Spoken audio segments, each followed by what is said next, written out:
Welcome to the Rio del Scotia Chamber of Commerce's Candidates Forum. I'm Nick Angeloff, the president of the Chamber of Commerce. Little advocacy for the Chamber first thing is please join the Chamber if you'd like to see what we're about. We have pamphlets and sign-up sheets up front here. Plenty of coffee and water and a little bit of salami and cheese plates here too as well. Please eat as much as you can. Don't want to waste it. So we're here to... Yep, oh yeah. Wally, my buddy Wally, and Sandra with CC Catering have provided the food. So as usual, it's very, very good. And of course, they did it at last minute for the Chamber as well. So use CC Catering anytime you can. So I'd like to start off. This is, we'll have another candidates forum on Saturday for District 2. That will be held at the Chamber at 406 Wildwood Avenue, and it's from 1 to 4 on Saturday. This is for District 1, Humboldt County Supervisor. We have two candidates, an incumbent, Rex Bone, and a challenger, Cliff Berkowitz. We have a series of 8 questions that we'll ask. Both candidates have been provided with the questions prior to the forum. Each candidate will have 3 minutes to answer each of the 8 questions. And once that is finished, Tracy, also a board member of the Chamber, will be passing out 3x5 cards to have the audience write their questions down. She'll collect them at the end of the 8 questions and hand them to me, and I will ask them on your behalf. So, with that all said, I'd like to thank both candidates for coming. I'd like to thank the audience for being here. We're going to start out with question 1, and it goes to the challenger. The first half of the question goes to the challenger, Cliff Berkowitz. What qualifies you to be supervisor, and why do you want to run? Thanks. First, I just want to thank everyone for coming out for this. It's an important part of the democratic process for you to hear from your candidates. I want to thank Access Humboldt for coming out and filming this, and those of you at home for watching it. Really appreciate it. So I've got years of community service experience. For those of you who aren't aware, I started KHUM, the radio station, about 25 years ago, and my big goal with that was to be as community-based as possible, being service to the community. So I have volunteered for numerous different organizations, raised funds for lots of different nonprofits, and of course I've done my best to be a conduit of information during emergencies. Most recently were the public safety power shutoffs, where I did my best to keep people in touch with services, who had gas, which places were open, this sort of a thing.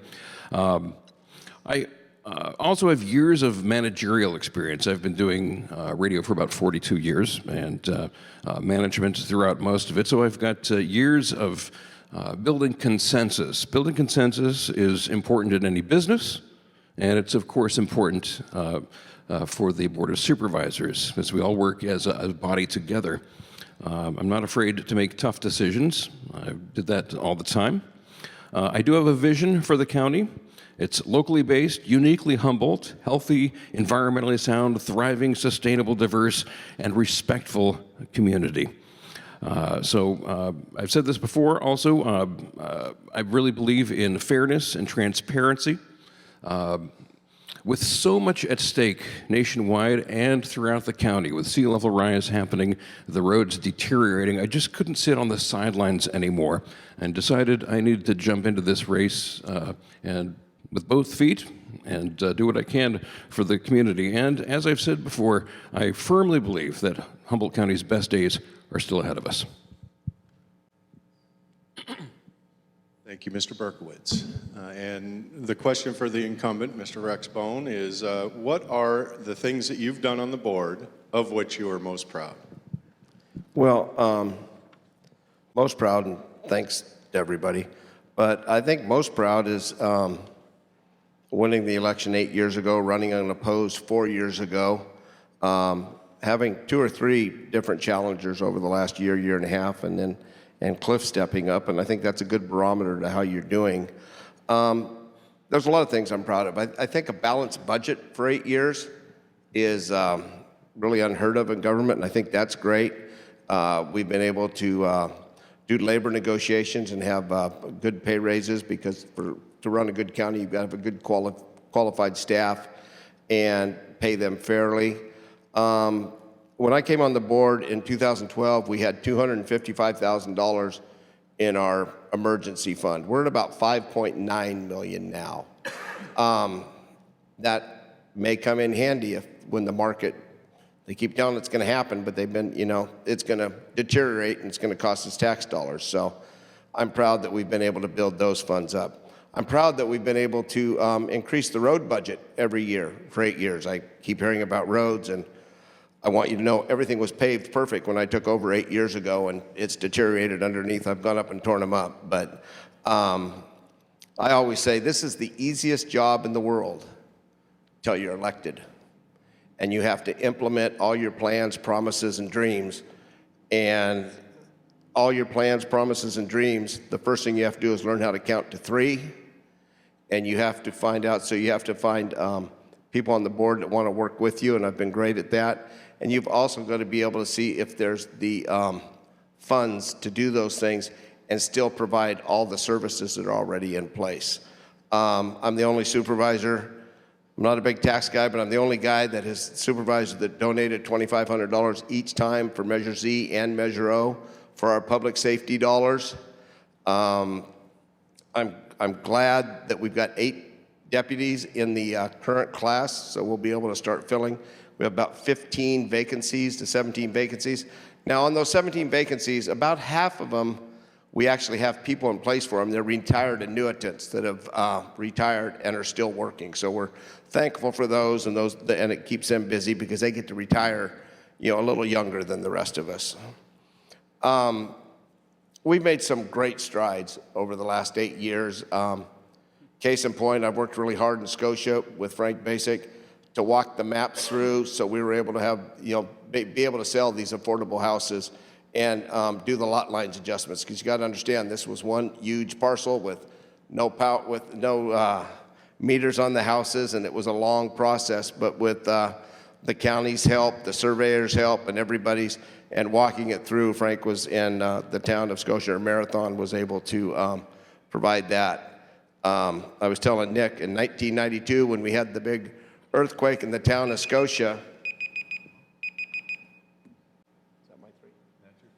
All right, I'll tell you that later. You're always welcome. You're always welcome to finish off the sentence at the end there. So, all right, we'll go to question 2. We'll start with Supervisor Bone. Give you a chance to finish that sentence too. Well, in 1992, I've got a great picture of me sitting out here in front of the office building for Palco at the time. I got a call at 1:30 in the morning from John Campbell, and he said, get fuel and diesel down here. We're running out of fuel for the pumpers and everything else that we're fighting the fire. So I spent about 32 hours out in front. I remember Suzanne Pryor bringing me my lunch and my dinner and sleeping in the truck when we did have time. So, and much like everything else, they were able to save the Wainema, and the shopping center looks even better than before.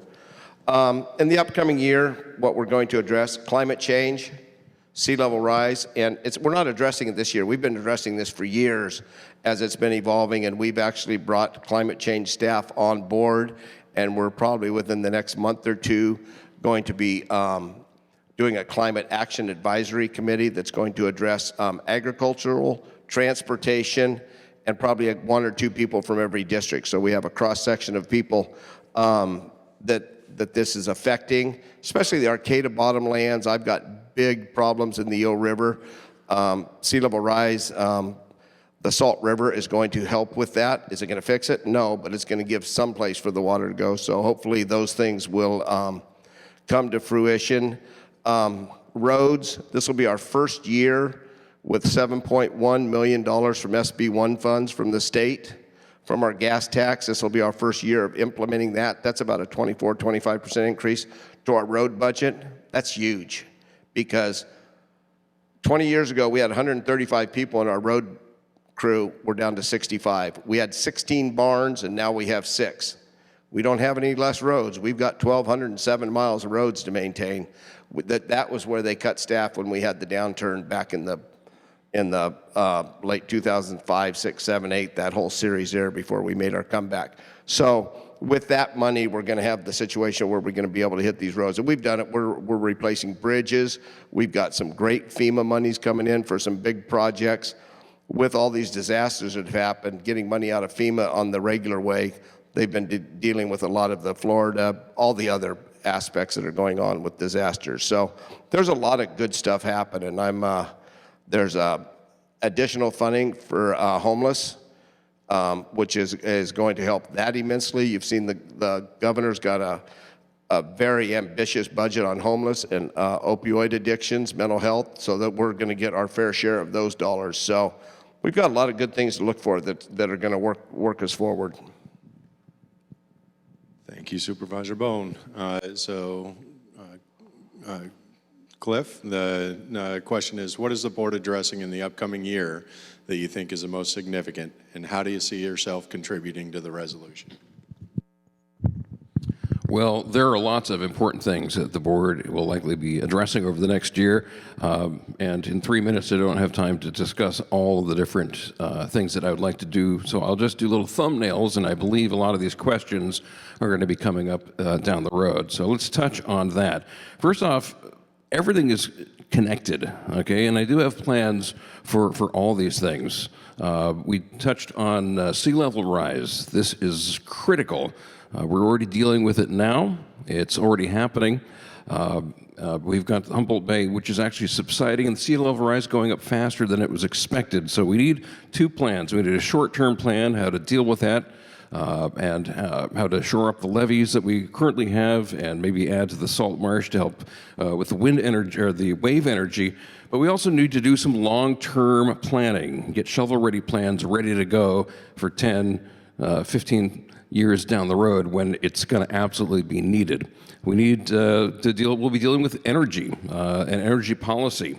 The Climate Action Plan, of course, the RCEA has the responsibility for setting up this this energy plan. Right now, it's an industrial plant. Whoa, what is that? Sorry, Rex. Oh man!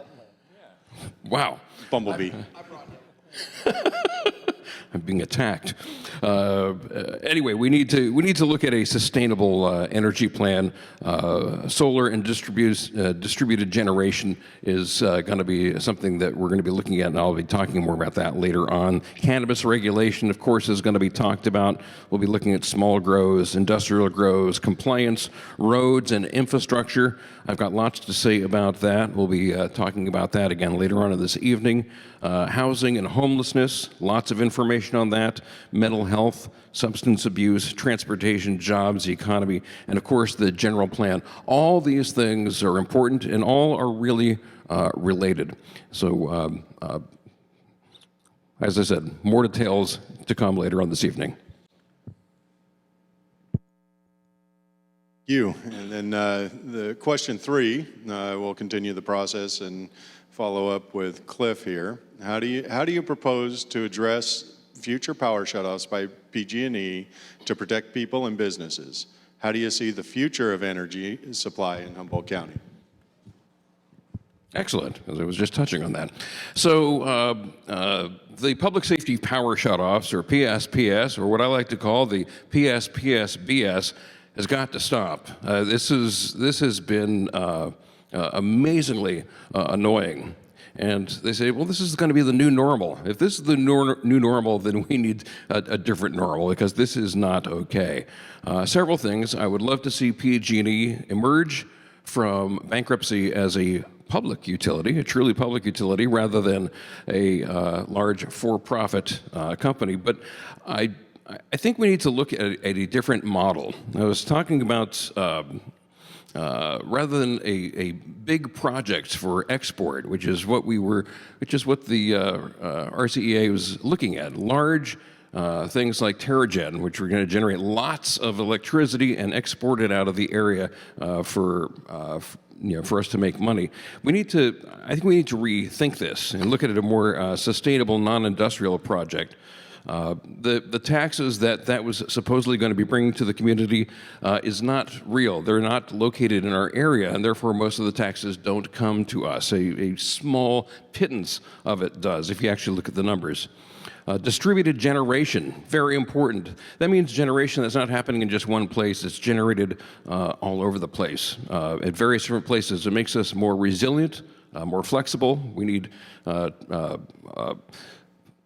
solar and battery backup. And there are lots of different ways to do this. We're not inventing the wheel here. There are so many models for us to look at. It's rather exciting. This is an exciting time to be looking at this with microgrids. We have a small one in Blue Lake. They're looking at one out at the airport.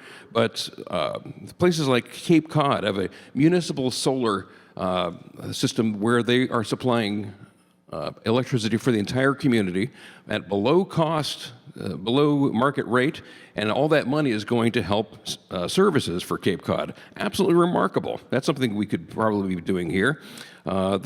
Neighborhood solar in Milwaukee, based on equity and social justice.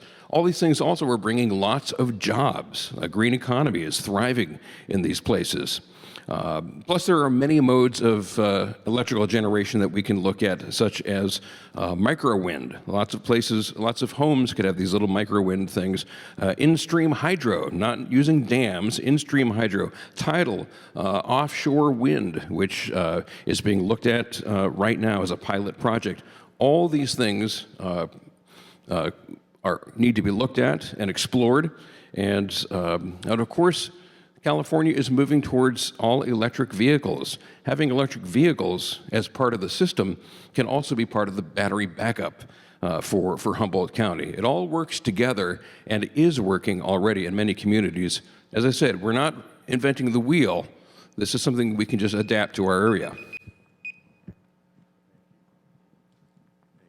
Thank you, Cliff. Rex? Well, how I'm going to propose to address the power shutoffs is, I think it was in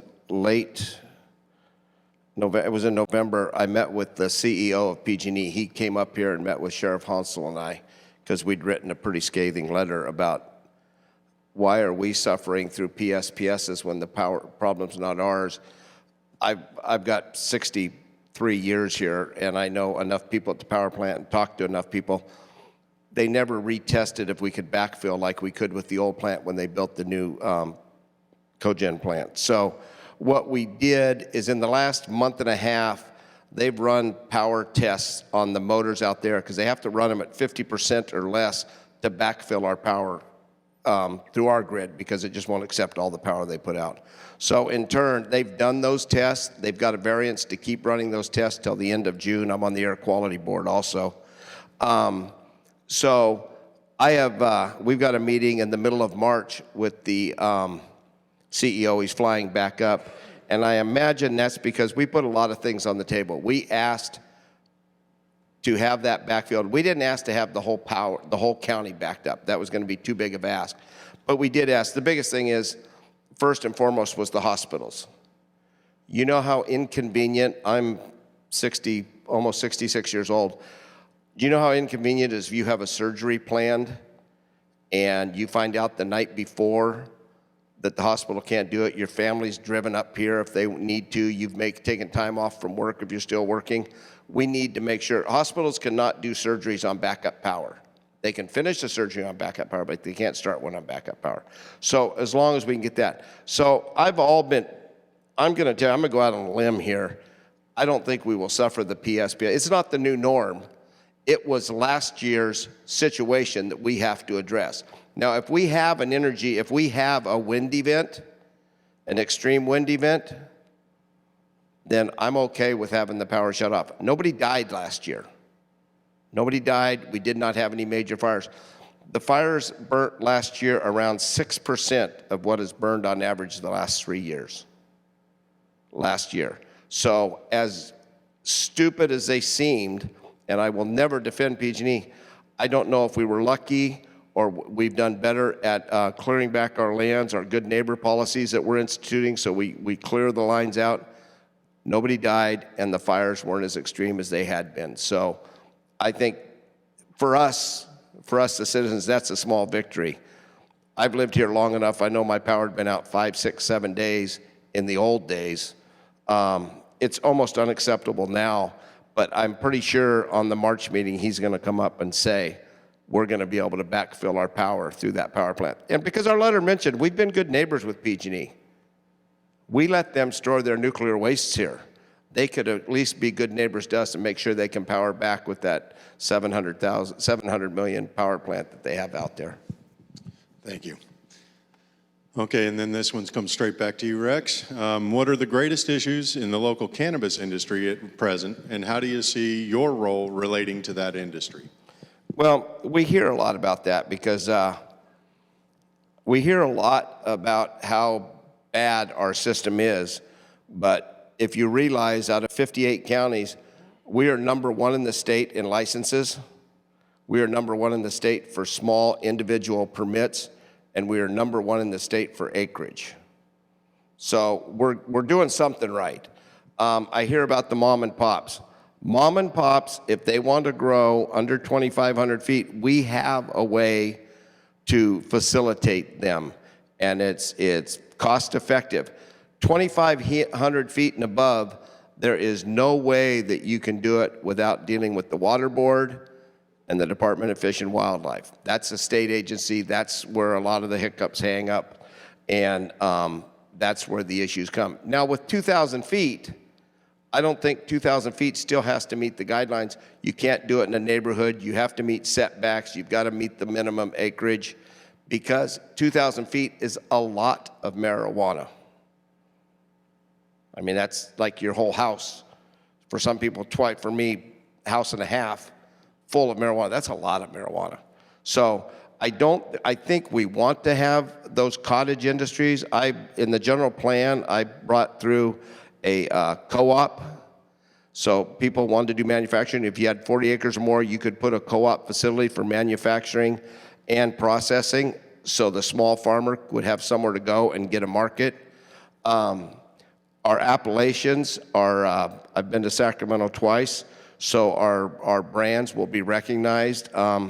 Whether you like it or not, we make more redwood fence than any other county in the world. But if you wear a Humboldt sweatshirt in New York, nobody comes up and says, man, you got great fences. They go straight to. So that's something we have to utilize. I said this in 2013 in the Sacramento Bee. Napa has wine, but they've got Alexander Valley, Valley of the Moon. They have all their little appellations for wine, and that's what we have is a brand to sell. And for those farmers that are in that business, I think what we can do is utilize them. Measure S tax, $18 million last year. We paid to redo the victim witness. We paid to redo the rooms for when children have to come in and testify. We've got separate rooms for them. We've been able to remodel. We've spent quite a bit of that Measure S money for the benefit of you, the taxpayers, and taking advantage of tax dollars that are coming from that. The other thing is enforcement. Job #1, our sheriff says, the illegal grows have to go away, especially the egregious ones that are getting our environment. That's the first ones on his radar, and then we'll get the rest as we go. And I appreciate our sheriff doing the job he's doing. Thank you. Cliff, same question. Okay, so the way that the compliance laws came into existence, they have been much more advantageous for the large grows. As a result, we have these big industrial grows, but where the complaints that we are getting is we got these large industrial grows happening in residential areas, and people are complaining about the lights, they're complaining about the noise, they're complaining about the destruction of their their neighborhood sanctuaries and what was a very serene area. So we've got to move industrial grows out of residential neighborhoods and into industrial zones, period. That is important. And that we need to do. We have to look at that. Marijuana is now a legal crop in California. As a result, it really should be regulated by ag, not by the planning department. We've got some issues with regard to that, and these are costing a lot of people a lot of money. If you have a barn, since it's going through the planning department, it has to comply with ADA. It has to have all the other things that any kind of public building has. The reality is, if this is a barn without any public access to it, it should just be a barn, like any other agricultural barn would be. Humboldt County Appalachians, we own the market. We touched on that a little bit. This is critical. We have created the Humboldt brand, as my opponent was talking about. That's important that we preserve that. Many, many years have gone into that. With regard to the permitting process, that also needs to be streamlined and fixed and perhaps reversed, because what we're doing right now is we're having people get into compliance. They have to jump through a lot of hoops to get into compliance, then they get their permit. We need to do it in the reverse order. I've talked with a lot of different people about this. This is the one that makes sense, where we give them a provisional permit, give them enough time, say a year or two, whatever makes sense, whatever is agreed upon, and then at that point, during their provisional permit time, then they can make sure they become in compliance with the environmental concerns and water and all of that. And despite what my opponent says, small growers are hurting, and they're hurting bad. I hear about it all the time. This is one of the big things that I hear about constantly, is that it is nearly impossible for small growers, for the mom and pops, to get into compliance. Most of them have been forced underground and are now at the subject of being arrested once again, doing it illegally, or they've moved out of the area to areas where it's easier to do it. So we absolutely have to fix the process. It's flawed, and it needs to be reworked. You much, and the next question goes to first to Cliff again. Mm-hmm. How do you see the transportation issues in Humboldt County being addressed, and how would you balance that against competing interests, roads, air service, harbor? Okay, well, it's all important. So I'll deal with those in order. We'll deal with harbor first. First, it must be kept a deep water port. It's important. But what it's really important for is, it's our quality of life. It's a beautiful, stunning part of what makes Humboldt County. We have a thriving fishing and shellfish industry. It's used constantly for recreation and a beautiful view shed. Okay. There are a lot of dreams for it to be a large container port. In order for that to happen, there needs to be a railroad. I have not yet seen any viable plans to bring a railroad into Humboldt County. The last one that was talked about, and I did this at the Samoa Cookhouse, turned out to be a $10 million con, so that's no good. Let's deal with the airport. Airport is absolutely critical to Humboldt County. But it's been under mismanagement for years, and right now, you probably read about this in the paper, there's an FAA violation that we're dealing with, and there is the possibility of having to pay back $50 million in FAA grants. I don't know if you're aware of that. $50 million. So to avoid that, the county has hired a consultant firm, and we're paying $324,000 to this firm. This money is coming out of the general fund, so other things that need to get funded are not going to be. But we are in arrears. We're renting below market, and this is a disaster. So we've got to get this fixed. The airport, of course, is a necessary lifeline for business here in Humboldt County. Next, and we're on time there, we got the roads. Here's the thing. I have not said, my opponent has destroyed the roads, but I'm saying they have not gotten any better in 8 years. They are deteriorating because we are still operating in crisis mode. We're dealing with fixing like potholes as they happen and fixing them in a way that they're not staying fixed. We're using a cold patch, two guys with a bucket and a shovel, and they fix it, and after a rainstorm, it returns. We need to return to having county workers doing long-term maintenance work. We don't have enough county workers. We need to raise their pay to a living wage, hire more of them, and stop contracting it out. Contracting out the work is the most expensive way to get this done. And we can do a lot more if we do it in-house. There's a lot more to say about that, but I'm out of time. Thank you, Mr. Well, Markowitz. I hear about cold patch a lot, and since I've been in the industry, and so I made some phone calls today. That is a federally recognized way to fix roads, slurry seal, paving. There are a lot of ways to do it. The reason they do cold patch is nobody runs a hot plant during the winter because then they have to heat up 10,000 gallons of hot oil. It is very rarely, because by state and federal standards, it has to be an ambient temperature of 52 degrees to put asphalt down. So that's why you see these big projects out here stop all winter long, because they can never put the asphalt down. It won't hold. Now, cold patch, and then even if you did go, they're running the hot plant for Fortuna right now because they're tearing up some roads. Fortuna has a little bit different standards because it's not a highway standard. If you could get some hot mix in a truck, it is only going to last 3 to 3.5 hours before it becomes one big giant black rock in this colder temperatures. That's why we use cold patch. Cold patch isn't bad. Is it the best in the world? No, but it does take away the issue of a patch in the road. Private contractors, those are people that live in Humboldt County. We use them a lot. We've been using them a lot out in Honeydew, Island Mountain, because otherwise we've got a crew driving from Ferndale, taking equipment all the way to Honeydew, 2 hours and 15 minutes. They work 4 hours, they get a break, they get lunch, and then they come back for 2.5 hours. Well, if we can hire Wixon, we can hire Eder, we can hire Early, we can hire those contractors out there. We're giving some of our people out there work, and they're there. They actually get on the job and they start working. And so it's not more money, it's just spending it more efficiently.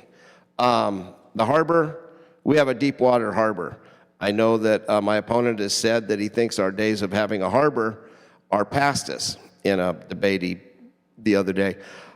My issue is that's our biggest unused asset. In 1971, we had 271 ships come into our harbor that had to be handled by the longshoremen. There might be a reason that the longshoremen have endorsed me, because I'm willing to look. And it's not cranes, there are a lot of other things. Right now, we've had almond growers and rice growers coming over here because they're waiting 4 to 6 days to ship out of Sacramento. They would be happy to truck over here and load ships over here. There is interest in doing that. There's also interest in looking at the railroad. I'm a big fan, I said this the other day, I'll look at anything. Because once we stop looking at anything, we're going to die on the vine, because we have to look at things that are coming into town. The airport, yeah, we hire people all the time. We hire experts because we don't have a team of experts hired to handle our airports. So we hire these people all the time to give us advice in a lot of our departments, because we're a rural county and don't have a staff of 5,000. Thank you very much. Next question goes to Rex again. How would you address issues about homelessness, mental illness, and illegal drug use in the county? Well, it's funny. I was just telling somebody we're actually leaving at 5 o'clock in the morning to go look at a temporary homeless shelter that Santa Rosa put up in 3 weeks. Cost them $2 million. They had a public trail that had 194 people camping on it, and so they're trying to find beds for all of them. That was the edict. You had to find, if you take them off the trail, you've got to put a roof over their head. So we're going down. Supervisor Bass and I are leaving tomorrow morning at 5 to go down and look at it because we both have to be back for appointments tomorrow afternoon. We're looking at some motels for transitional living. We're we just opened up 27 beds in Riadel 2 days ago, courtesy of our DHHS and are able to go out and get funding. We are getting ready to open up 50 units on 4th Street, 25 for mental health, 25 for veterans. And this is before, and we're also partnering for a regional, I've hit the ground, on a regional trust with the cities to leverage our abilities with all these monies the state's promising to be able to provide more housing. Because once we get a roof over the head, we can treat the addictions and the mental health issues. Are we ever going to fix it? No, but can we stem the tide a little bit, show them the respect that some of them deserve? I think that's most important. I think if we show them respect, maybe they won't have that drug dependency, maybe they'll take a little pride in themselves, and maybe we can stop that cycle. And that the hardest thing is DHHS, we've increased spending to try to stop that cycle, and it's important we do. And Mr. Berkowitz, same question. Okay, so the question was, how would you address the issue of homelessness, mental illness, and illegal drug use in the county? First off, I applaud you, Rex, for jumping on a lot of the talking points that I've been talking about over the past month. Everything is connected. Everything is connected here with this issue, okay? Homelessness exacerbates mental health issues, substance abuse. It's all together. So I am a big proponent of the Housing First model. This is working beautifully in lots of different areas. And again, this is one of those things where we don't have to invent the wheel. This is happening, and I'll give you some good examples. This is very exciting. In Utah, where they've employed the Housing First model, 91% of the homeless housed. In Seattle, they saved $4 million in 1 year in crisis intervention services. In San Diego County, homeless vets down 24% in 2 years, down 40% in 5 years. That's fantastic. They saved $3.5 million over those 5 years. In Orlando, Florida, they've done a pilot program where they took 100 of the most chronically homeless people in Orlando, Florida. Then they moved that up to nearly 340 chronically homeless housed. Huge savings of money. ER visits down 60%, jail visits down 85%, 96% of these chronically homeless people still housed. It's working, and they're looking to expand that now to 500. Mental health, very important, and it's been quite ignored in this country for some time. We need more beds, we need more professionals. One thing I want us to look at seriously is converting the new juvenile hall building into a new mental health facility. Okay, we don't need to incarcerate traumatized young people with high ACEs scores. Okay, that's the wrong way to go. Now, my opponent here, he supports expansion of the jail and says that they have the best mental health care in our county. Well, if we need to incarcerate to treat mental health patients, then we're crazy. That's not the way to go. Substance abuse, treatment, not incarceration, evidence-based best practices are the way to go. You and Rex. I didn't say we had the best mental health. I said we had the largest. I know the newspaper said best, and they're always right. I said we had the largest mental health facility because that's where they are. We have 16 beds, and we're limited by law to only have 16 beds at Semper Virens. We're one of the smallest counties with a Semper Virens hospital, so that's a step in the right direction. So with that being said, we are expanding the jail. We got a grant, and it's going to be 44 beds for our SWAP, our Caltrans crews, our low-level offenders who, they're not going to be under a strict guidance.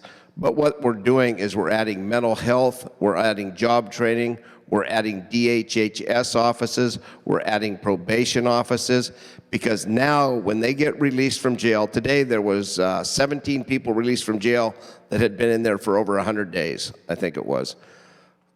They're supposed to go down and check into probation, which is on the corner of 4th and H. That's coming from 5th and J. Only about half of them make it there. 2 blocks, that's all we're asking.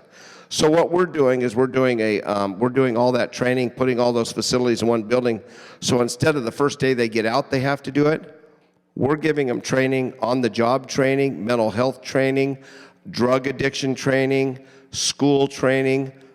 All those are going to be in this new facility we're building so we can address these issues on a proper basis. We don't have the space now. So as we move forward, I'm excited about that. Right over here, Humboldt Redwood has been one of our biggest partners. I called them up and said, would you be partners in the Second Chance program? They're, I think, our biggest provider of people coming out of jail, getting a second chance, and they're running a very high success rate.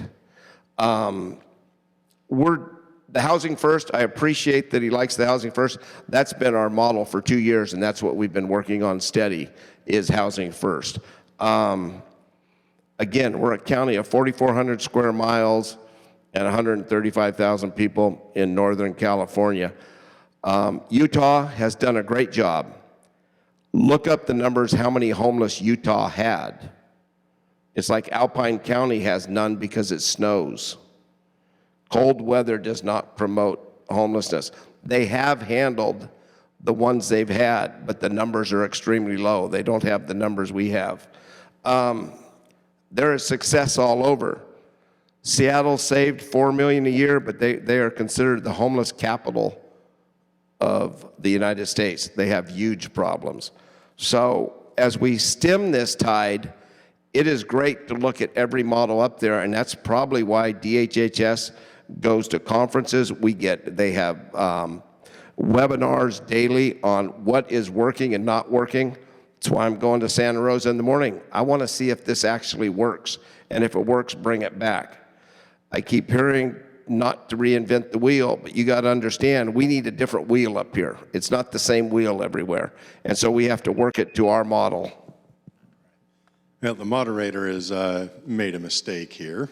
My apologies, I didn't want to interrupt you. I gave you 2 opportunities to speak on that question, so I'm going to revert and offer Mr. Berkowitz opportunity to speak on that question again for another 3 minutes. Well, I don't need 3 minutes on it, but what I will say is that yes, we have used Housing First here in Humboldt County to a very small degree. Betty Chin has done yeoman's work, but she's one person. We've got the Rescue Mission that has done great work as well. My good friend Sean Swanson at River Life Foundation, just across the river there, has done fantastic things as well. But we need a large county-directed effort, a unified effort that the county is stewarding. We're overseeing this thing. We're not relying on the good work of a good-hearted person like Betty Chin. We are taking this ball and we're running with it. It's going to take a good private-public partnership, and as it has worked in many different communities, and I think we can really do good things with this.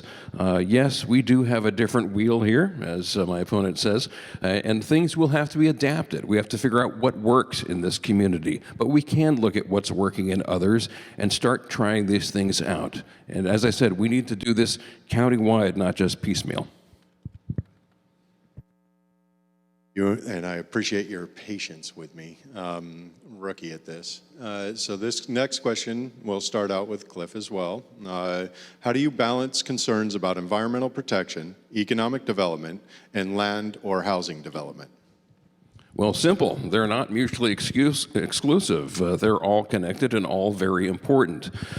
We just have to look at it all in balance. You can't weigh one over the other.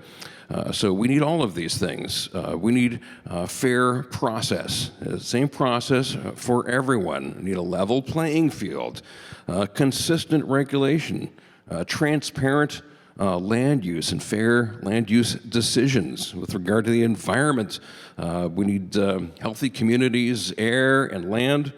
We need to preserve the quality of life that we all live here in Humboldt County for. We all choose to live here in Humboldt County. So we need to preserve what makes Humboldt County special. We need to address sea level rise, as I talked about before, both long-term and short-term. Development, looking at development. We need to look at what is going to work best for the county, and that means looking at infill first. There are a lot of areas where we can infill rather than spreading out. Sprawl isn't working, and it stretches our resources very thin. We don't want to do that. It makes it hard for the county to deal with things. When we spread things out, it also encroaches on our timberlands and our farmlands. So we need to look at infill first. We also need to look at rehabilitation of existing properties. There are all kinds of dilapidated properties that we could be fixing and rehabilitating. There are some that are laying fallow because they're getting a tax incentive for it being fallow. Well, how about a tax incentive for it not being fallow, turning it into something that we can use, maybe affordable housing?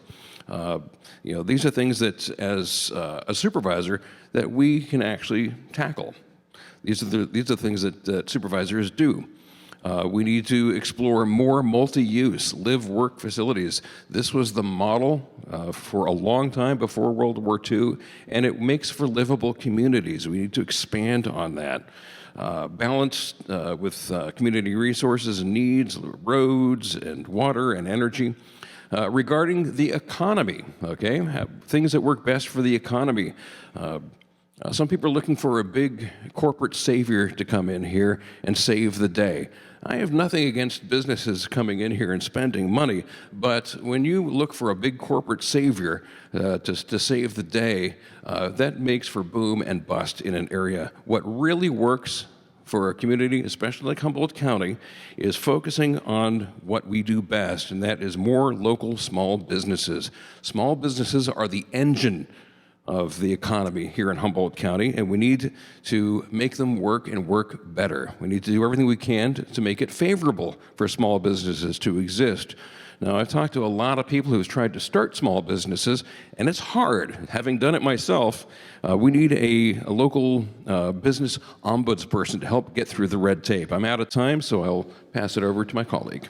Thank you, Cliff. And Rex, how would you balance concerns about environment, economic development, and housing land development? Well, freshly, I keep hearing about this business ombudsman, and you go down to the Prosperity Center, and I'll keep saying this, on E Street, and we have the small business, we have the REDC, we have our new economic development team in there, and what they are doing is they are walking people through the process for financing, business training, and at the same time, they're working with the dairy industry on because they're having a tough time right now.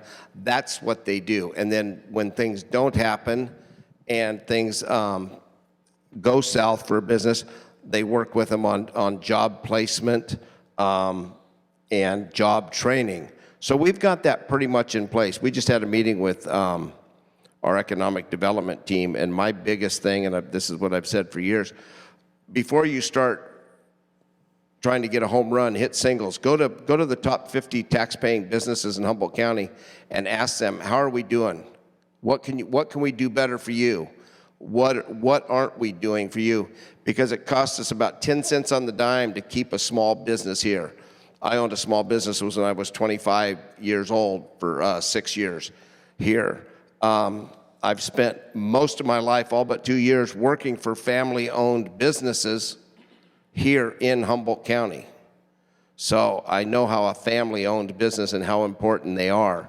But as we move forward, things like Nordic, we have to look at those. I mean, we can't just say, because there's people that don't want it, we just can't say, you can't come here. We have to go through the process. There's things that come here and go through the process, and I think it's important that we provide that process, because maybe one or two, throw it up against the wall, are going to stick. Do we strive for those? Do we chase those? No, we make sure our local businesses are doing well, and we also provide the avenues for people to come in and fill the Scotia Industrial Park, to fill the other areas out in Carlotta, places that we have land. I keep hearing about infill. There isn't a lot of infill land in Eureka. There isn't a lot. A lot of people don't want to live above where they work because it's hard to call in sick, for one. But they would like a little work separation. They'd like a place to throw the ball for their kid in the backyard. They would like a little fresh air and recreation away from that. I understand it sounds great, and it may be the model of the future, but some people just aren't geared that way, and we have to work to them also. So it's all encompassing. You can't just throw all the eggs in the basket and say, we're going to build up, we're going to build infill. The environmental protection, I think we've done a great job on that. We are working, like I said, on our climate action plan and our climate action advisory panel, which is going to be huge. We need to do a better job to talk to the stakeholders, and that's the people in the bottomlands. They have not been spoken to all of this, but they're the ones that are going to be affected the most. And then the biggest thing is let them go back to working on their dikes like we used to before, instead of going for such a elongated permit process, because both dikes that have broken in the last 4 years, Jackson Ranch Road and Park Street, were both in the process of being permitted through the Coastal Commission when they got breached, and we lost acres and acres of good pasture. Thank you. Now on to the last question. Rex, I'll start off with this one. What budget issues does the county face, and how would you suggest balancing them? Well, one of the things we face is obviously you hear the horror stories about PERS and retirement. Well, within the first 6 months I was on, we changed the retirement. We went to 2% in Humboldt County. I didn't have anything to do with it. Just so you know, we went to 2% at 62 instead of 2 3/4 at 55 for everybody. So that's going to start paying off in about 10 to 12 years, that equation. And then public safety went to 55. And so you don't go at 50, you have to be 55 and then do your years of service on there. So those are going to make big differences. What we've also done is we've invested out of PERS. I can never figure out this. With the stock markets going on, PERS only had a 3% growth. So because they're so conservative, because it's the public funds. So we've gone with an insured a bigger called PARS, and we're able to put some of our funds in there, and we're getting a little bit better return. So we'll be able to chip away at our PERS liability. And as we move forward, we're in the same boat, City of Eureka, everybody is during the downturn, there was so much money lost, and we've got so many retirees that are living longer. We're having retirement problems because people are living longer. It's a tough deal, but I hope that stays true when I retire. So that's our funding, Measure O, which is now going to be permanent unless it gets repealed, is been an extra boom for our general fund. And we're working through the DOJ edict that was brought to us in 2002 and wasn't acted on, and then we finally started working on it in 2014. Department of Justice didn't think it was fast enough, so now we're under their consent decree to go a little bit faster. So you'll see it around the county in some places. We got 1,521 curb cuts that we have to do for our ADA. I'm fully supportive of this, but it does take money. We don't get grant money. It comes out of the general fund. So I like to always, we can get this, we can do this, we can do this, but we have so many other things we have to take. And in the meantime, as we're going to pave our roads and do everything else, we still want to pay the guys doing it more money. We want to incentivize solar and put solar all over the county. Like I said, this job's the easiest job to do until you figure out you've got to do it, and you've got to budget it, and you have to do it appropriately, and you have to do it so 4 other supervisors, or 2, but it's nice when there's 4, agree. I've been on the board for 8 years now. I think we have voted on approximately 9,500 different issues. I think over 90% of them have been unanimous. And I think diversity is fine. I think it's great when you have disagreement, because everybody, then you get a balance. We all have to give a little, and then we get a balance that works best for the citizens of Humboldt County. Thank you. And Cliff, same question. What budget issues does the county face, and how would you suggest balancing them? So we have a large county with a very small population, so budgets are always going to be tight. We can't afford to waste a cent. Wasting money equals projects don't get done. So I think the biggest challenge is being smart with our money, not wasting our money, not frittering our money away. And there have been so many instances of this. We need to get a handle on this. That is job one. One thing my opponent was just talking about was getting into ADA compliance. You may not be aware of this, but this is something the federal government is trying to get Humboldt County to do for years. They asked us to come up with a plan to do it. We didn't. We didn't even respond to them. We kicked it down the road enough times where we were sued by the Department of Justice and are now operating under a consent decree to build those curb cuts. Well, that, once again, that we are operating in crisis mode, the most expensive way to get anything done. And how are we paying for all those curb cuts? General fund. It's all getting out of that. And we're paying the most we could possibly for it. So that's no good, all right? It's being done late, but it's being done. We should have communicated with the federal government first and made a plan to get that done. Bad personnel decisions, another huge waste of money to our government. County personnel director fired, $25,000 in severance. We hired an incompetent public defender, then fired him, $50,000 worth of severance pay. And we've mysteriously put our county council on administrative leave. Why?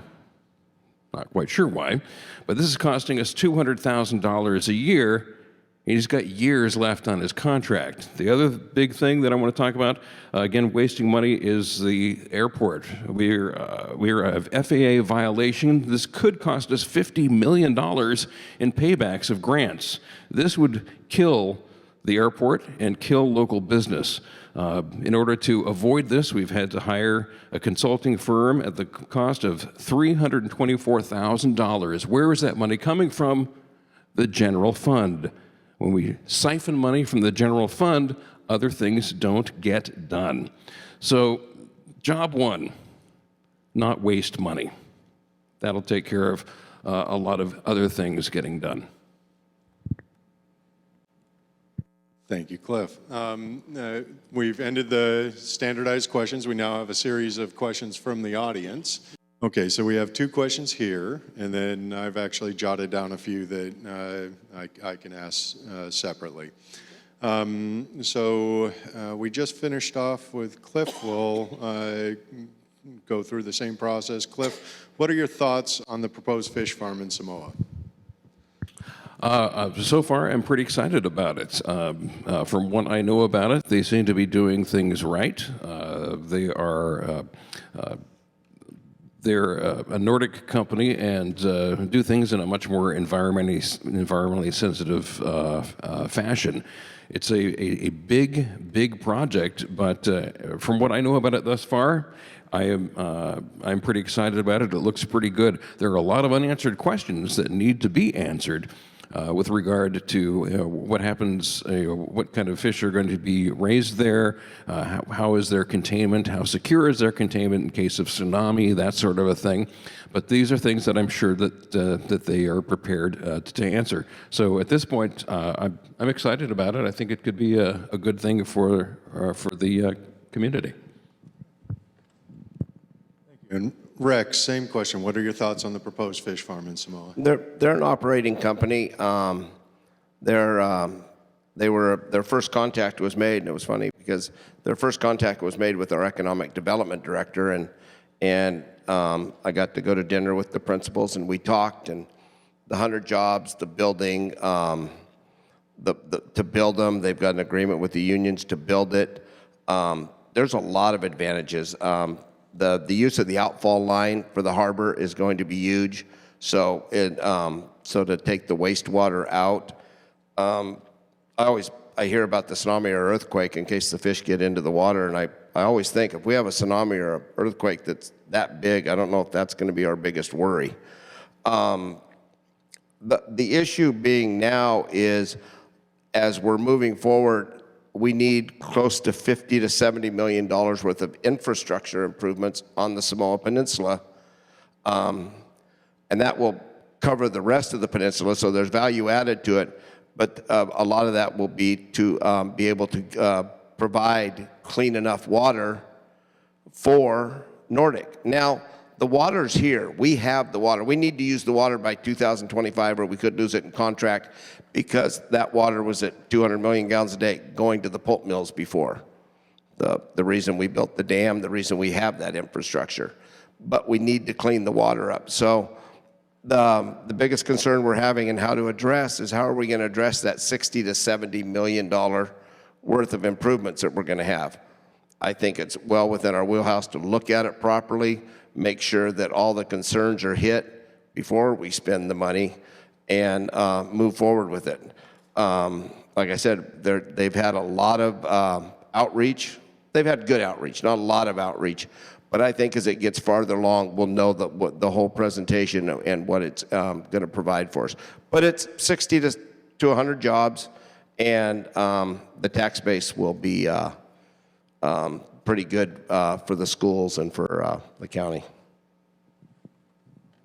Thank you. And next question, or actually, yeah, the next question is, and I'm assuming this is an industrial scale, but let's look at it, or as a scale associated with our timber industry, but let's look at it from a municipality level as well. How do you feel about trees as a partial solution to climate change? What ideas do you have with regard to that? And we'll start with Rex. Well, and you know, the Urocs are up there. They've been on the Wall Street Journal and everything else because they have that carbon sequestration plan, and it's working real well. With our downturn in logging, we're growing probably 40% more trees than we're cutting by far. Our trees, we do grow trees real well. That fog, that coastal fog and everything else, we grow trees really well. And with that, with the strict logging rules of planting, I think 6 trees for every 1 you logged, we've been real fortunate, and you see them replacing on the industrial side. Now, come back, trees in our yards, street trees and things like that, put in properly, they serve a purpose also. They're traffic calming. They're great for our neighborhoods. They're great for shade if you need it. That's not a big issue we have around here. But as we move forward, trees are important for carbon sequestration, climate change, and as we move forward, just for the serenity that they provide for everybody. Same question to Mr. Berkowitz. How do you feel about trees as a partial solution to climate change, and ideas? I think it's a fantastic part of the equation. One of the things that Humboldt County does best, more than any other part of the state, is carbon sequestration. We've got a huge amount of forests, and planting more trees aids in carbon sequestration. It is absolutely a big part of it. Making green energy is important, but it's also important to sequester carbon, and that is one of the biggest things we can do. We can also up the ante with regard to our forestry practices to sequester carbon more by harvesting less quickly. Letting the trees grow a little bit longer will allow us to sequester more carbon, and also means we will not have to create as much slash as we currently are, which is fueling our biomass plants. The biomass is one way we are generating local electricity, which is fantastic, and it is technically carbon neutral, but it does put a lot of particulate matter into the air, which is not good for people with asthma or the elderly or children. So moving away from that is important down the road as well. But planting trees and doing this as part of a carbon sequestration plan, I think is a fantastic idea. you. And Tracy, do we have any more? No more questions from the audience. So I'm going to go ahead and I'll limit myself to one. Let's be fair. Question. Yeah, well, no. One more question. Okay, and so we'll follow the same pattern. You both spoke to sea level rise. You were talking, Mr. Berkowitz, you were talking about sea level rise in your first answer to the question, and Rex, you were talking about the levees and dikes and what the county's done. With regard to roads and sea level rise, how is the county interacting with Caltrans on the 101 corridor between Eureka and Arcata? And what alternatives are being proposed or thought of in the county in case we have a breach of that levee and we lose that transportation corridor? And we'll start with Mr. Berkowitz. All right, well, that is an excellent question. Because we are currently spending, I think it's about $75 million on improving the safety corridor and doing an overpass at Indianola. Everyone knows that does need to, the safety there absolutely needs to be improved. But the extraordinary thing that went into this is that this went through without taking sea level rise into account, which is, to me, absolutely amazing. If you were going to spend $75 million improving this safety corridor, only for it to become unusable, say, in 10 to 15 years, is completely unacceptable. So that was a huge mistake. We also, HCOG diverted millions of dollars that could have been spent on our own local infrastructure and roads towards that project as well. A lot of people are not aware of that. But as far as what we're going to do, that needs to be studied. I don't claim to be an expert on what's going to be the best thing, but they're all going to be expensive. Whether we build a huge levee system to protect that 101 corridor, or we raise the corridor to be above sea level, or we move it more inland towards where Old Arcata Road is, any one of those is going to be enormously expensive. So what's the best solution? I don't know. There are smarter people than me who will work on that. But as a supervisor, it's our decision to make those proper decisions and think them through very carefully. You and same question, Rex. I think we're all lucky there's people smarter than we are. They've been working on this since it started out as a safety program, and then in 2013, Coastal Commission, 7 years ago, said the completion of the Bay Trail. So the Bay Trail the rising of the Bay Trail is going to enforce that dike. It's going to raise it. It's going to be rail with trail to finish that last 4-mile gap, which is about $21 million. We have been working. We've actively, the county's come up with $2 million and got the rest out of the active transportation grant program.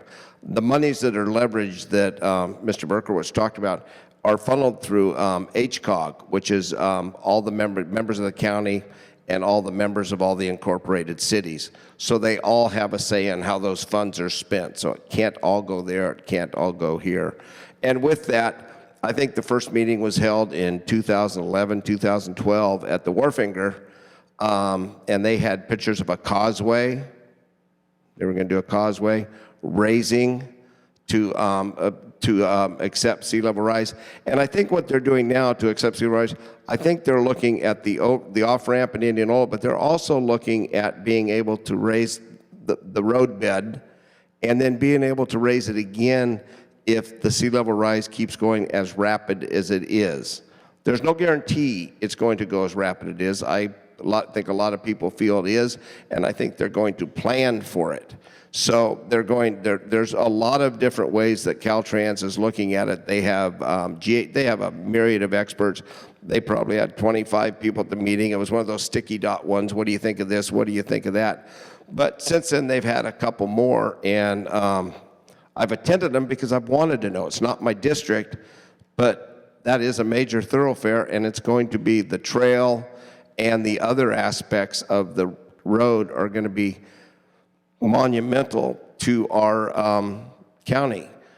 Moving it inland sounds great, but now we're going to have to displace people, but we still have to address the sea level rise. So it seems like staying where we are, building up the road like Caltrans is planning to plan for sea level rise, and then addressing the motoring and walking and bicycling public would probably be the best way, and that's the route they're doing. And again, it's being done by people that are a lot smarter than I am, so I think that's a great call. All right, thank you both very much. I appreciate it, and the chamber thanks you for coming out. If you guys would like to make a closing statement, I'm more than happy to allow that if you're both good with it. You want me to flip a coin to see who goes first, or good? I'll go and he can pick me apart. All right. I'm 20% of the board. I always say that. I don't have the power to hire, fire, negotiate labor contracts. I'm 20%. We have 2,234 employees. We are going to have problems with employees. And the thing is, all of those situations that we're talking about are all personnel related. So I can't talk about it. So it's really great that it says, you're a terrible person, but I can't say I'm not, because it's, so throwing those terms out there is great. I've got respect for our HR department now and in the past. The other aspects that are happening, again, it's personnel. I just can't say anything, so I appreciate it. I think the idea of doing this job for 4 more years intrigues me. I want to finish the Salt River project. I want to see the fruition of SB1 funds going forward to our roads, like I've said, and I can show you on dollars. We've increased spending on District 1's roads. Are they getting worse? No. Are they getting better? Not fast enough. Do we have great people working there? Yes. Do we have a public works director that goes to many meetings to find out how everybody else is doing it? Yes. The idea of thinking we're not reinventing the wheel all the way through DHHS, tax collector, auditor, they all have associations. And when somebody finds a software that works better than the one we're using, everybody's jumping on it. We share information because we're not in competition. We are in business to serve the citizens of Humboldt County. And I stand behind my staff. They think outside the box. They work really hard. And I'm really proud of the job they do. I'm proud of the job I've done for the last 8 years, and I'm looking forward to serving you for the next 4 years. And again, thanks for being here. Berkowitz. Alrighty, so I want to close by actually complimenting my opponent here on a few things. He's done wonderful things for the community. He volunteers a lot. He is out all the time in the community, and I really appreciate that. That's something that I've also done for the past 25 years, and I think that's something that we have in common. And that's not to be taken lightly. You've done a good job with that. But the job of supervisor has nothing to do with volunteering in the community. It's about making sound decisions. It's about setting policy for our future. And we are at the crossroads here in Humboldt County. The whole country is. You can feel it. This is a very important election. There's some big decisions that are about to happen. And this is not the time for business as usual, not nationwide and not here in Humboldt County. We have a chance to start moving forward and getting things done and getting off the dime and start planning for things. I'm a big believer in process. I'm a big believer in planning. Can we get it done, in 1 year? Absolutely not. But we can't do it, and we'll never do it by operating in crisis mode. We've got to plan, get things in place and do them. It's how it's done. It's how it's done professionally. And as I said before, this is not the time for status quo. And I'll end with the line I've been saying several times, that I firmly believe that Humboldt County's best days are ahead of us. And I look forward to your vote on March 3rd. Thanks for inviting us. All right, thank you, and let's have a round of applause for the candidates.